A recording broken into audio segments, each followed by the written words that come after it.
Indonesia adalah negara kepulauan terbesar di dunia yang terdiri dari kurang lebih 17.000 pulau besar dan kecil dengan panjang garis pantai mencapai kurang lebih 81.000 km yang dilindungi oleh ekosistem terumbu karang,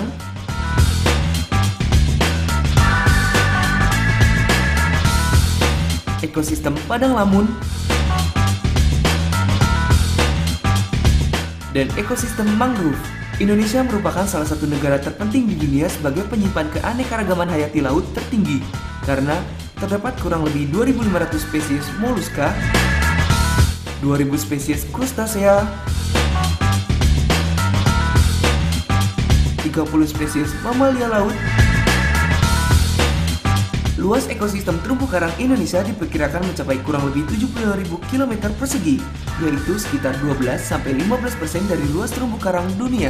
Juga terdapat kurang lebih 362 spesies karang batu yang termasuk dalam 76 negara. Oleh karena itu, Indonesia merupakan epicenter dari penyebaran karang batu dunia. Ekosistem terumbu karang Indonesia sedang mengalami tekanan berat dari kegiatan penangkapan ikan dengan menggunakan racun dan bahan peledak.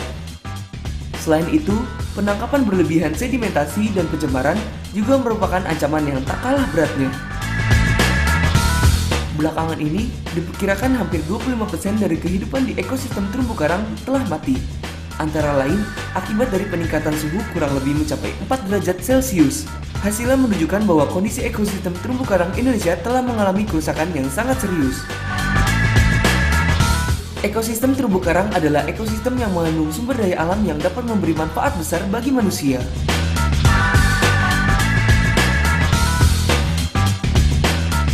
Oleh karena itu, diperlukan kearifan manusia untuk mengelolanya, yang bisa menjadikan sumber daya alam ini menjamin kesejahteraan manusia sepanjang zaman.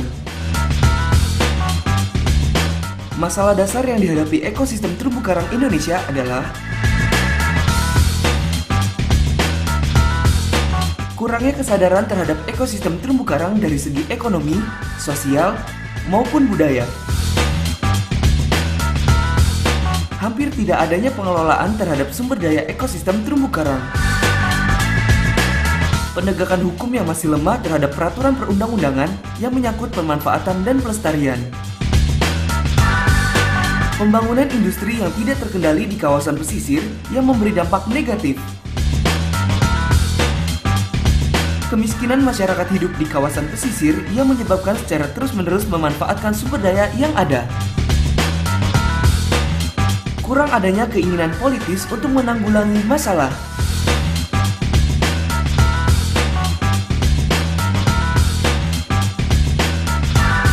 Sedangkan pada ekosistem terumbu karang dunia yang mempunyai luas kurang lebih 600.000 km persegi, saat ini diperkirakan 10%-nya dalam kondisi sangat rusak. Ini disebabkan karena eksploitasi sumber daya ekosistem terumbu karang terbuang sia-sia karena cara penangkapan ikan secara merusak, juga pencemaran air dan bencana alam seperti badai, gempa bumi, dan efek dari El Nino telah mengakibatkan rusak parahnya ekosistem terumbu karang. Oleh karena itu, pemerintah Indonesia telah mengambil langkah penting dalam upaya penyelamatan ekosistem terumbu karang.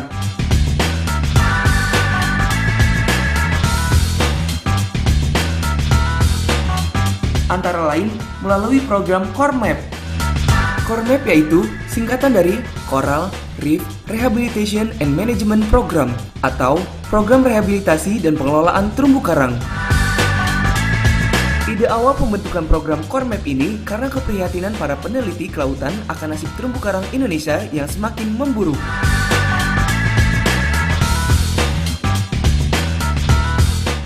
Dengan dorongan kuat dari Bappenas, penelitian terhadap terumbu karang ditingkatkan dengan melibatkan 10 universitas dari berbagai provinsi Indonesia. Pada program CORMAP ini terdapat lembaga pelaksana, yaitu pada tahap 1 dilaksanakan oleh LIPI atau Lembaga Ilmu Pengetahuan Indonesia. Pada tahap 2 dialihkan ke Kementerian Kelautan dan Perikanan. Program CORMAP ini didanai oleh pemerintah Indonesia dan mendapat dukungan dari World Bank dan Asia Development Bank. Program CORMAP ini mempunyai visi program, kekayaan terumbu karang dan ekosistem terkait dapat dilestarikan. Masyarakat pesisir mencapai keseimbangan antara lingkungan hidup dan kesejahteraan mereka. Masyarakat pesisir tidak lagi terasing dari pembangunan. Kesadaran dan perilaku masyarakat semakin baik terhadap terumbu karang. Orang luar dapat menghargai apa yang telah dilakukan masyarakat untuk melindungi terumbu karang. Terciptanya pendekatan kerjasama dan partisipasi antar masyarakat, LSM, dan pemerintah untuk mencapai tujuan bersama. Perilaku destruktif atau seperti pemboman telah merupakan masa lalu. Nelayan telah dapat memanen ikan tak jauh dari pantai, tak perlu lagi berlayar jauh. Anak-anak dapat bermain di pantai yang indah.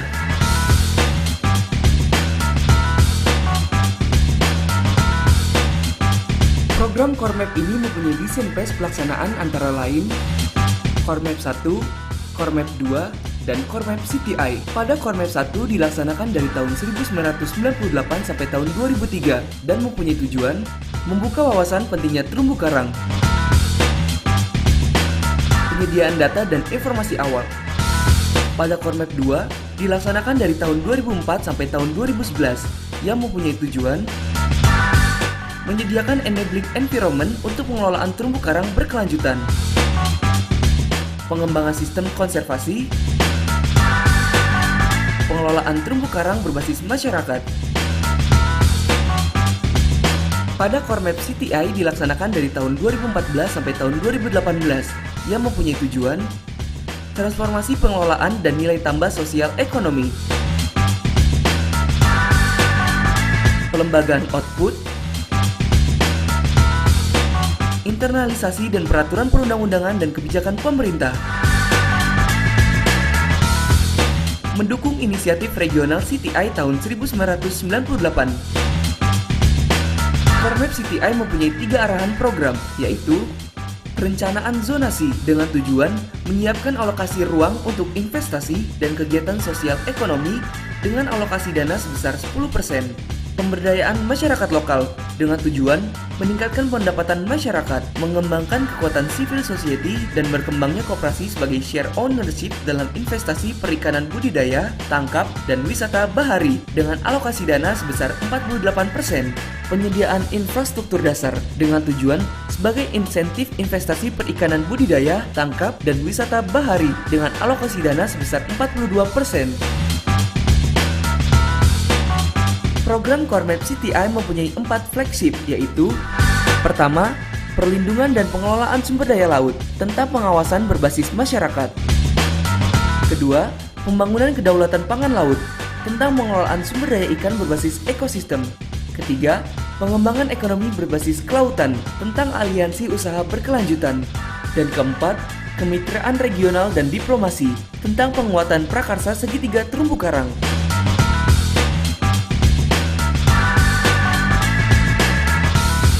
Terumbu karang sehat, ikan berlimpah, masyarakat sejahtera.